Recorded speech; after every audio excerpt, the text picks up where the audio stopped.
আপনারা দেখতে পেয়েছেন আমরা 24শে জুলাই আগস্টে বুকের তালা রক্ত ঢেলে দিয়ে এই বাংলাদেশ দ্বিতীয়বারের মতো স্বাধীন করেছিলাম। কিন্তু দেখা যাচ্ছে স্বাধীনতার 9 মাস 10 মাস যেতে না যেতে আবারও বাংলাদেশকে একটি ফ্যাসিবাদী রাষ্ট্র, একটি জুলুমশাহী রাষ্ট্র তৈরি করার জন্য একটি দল, একটি গ্রুপ উঠে পড়ে লেগেছে। চাঁদাবাজি, টেন্ডারবাজি, লুটপাট এমন কোন অপরাধ নাই যা তারা সংগঠিত করছে না। এই ধারাবাহিকতায় দেখা যাচ্ছে তারা উত্তরখানের এই জুলাইয়ের যোদ্ধারা নেতৃত্ব দিয়ে এই অঞ্চল থেকে স্বৈরাচারী শেখ হাসিনার লেসপেন্সার আওয়ামী লীগ, যুবলীগ, ছাত্রলীগকে ছাঁটা মেরে বিদায় করেছিল, তাদের উপরই এখন অস্ত্র দিয়ে আঘাত করছে, তাদের উপর হত্যা চেষ্টা করা হচ্ছে। আমরা স্পষ্টভাবে বলে দিতে চাই, এমন বার বাইরের না যাতে আপনাদের পরিণতি হাসিনার চেয়েও ভয়ঙ্কর হয়। হাসিনা যখন জুলুমশাহী পরিচালনা করত, আপনাদেরকে এলাকায় খুঁজে পাওয়া যেত না, আপনারা পালায় পালায় থাকতেন।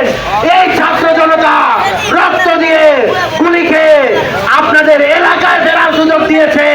তাদের গায়ে যখন আঘাত করেন আপনাদের লজ্জা হওয়া উচিত, আয়নার সামনে দাঁড়াতে গিয়ে নিজেদের মুখে নিজেদের থুতু মারা উচিত।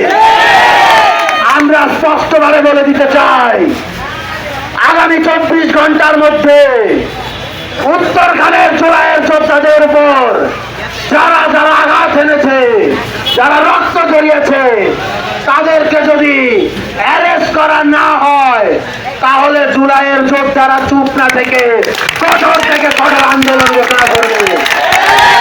জুলাইয়ের যোদ্ধারা ঘুমায় যায় নাই, আমরা কিন্তু বাসায় ফিরে যায় নাই।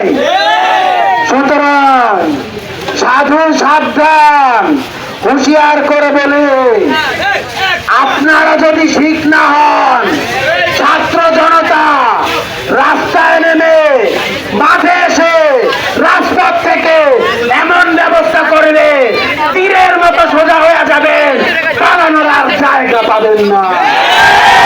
সংগ্রামী সহযোদ্ধাগণ, বক্তব্য দীর্ঘায়িত করব না, শুধু এইটুকুই বলতে চাই, জুলাই এখনো শেষ হয় নাই, আমাদের লড়াই এখনো শেষ হয় নাই, সংস্কার প্রক্রিয়া বাকি আছে। কিছু দল দেখা যাচ্ছে সংস্কার নিয়ে, বিচার নিয়ে টাল বাহানা শুরু করে দিয়েছে। আমরা বলতে চাই, জুলাইয়ের রক্তের শপথ, ওই শহীদদের শপথ, ওই আমার বোনের শপথ, ভাইয়ের শপথ, যারা জুলাইয়ে রক্ত জড়িয়েছে, যতদিন পর্যন্ত আমরা বেঁচে আছি ততদিন পর্যন্ত সংস্কার করার আগে কোন প্রকার নির্বাচন বাংলাদেশের মাটিতে হবে না, হবে না। এই বলে আমি আমার বক্তব্য শেষ করছি। ইনকিলাব জিন্দাবাদ, মুজিববাদ।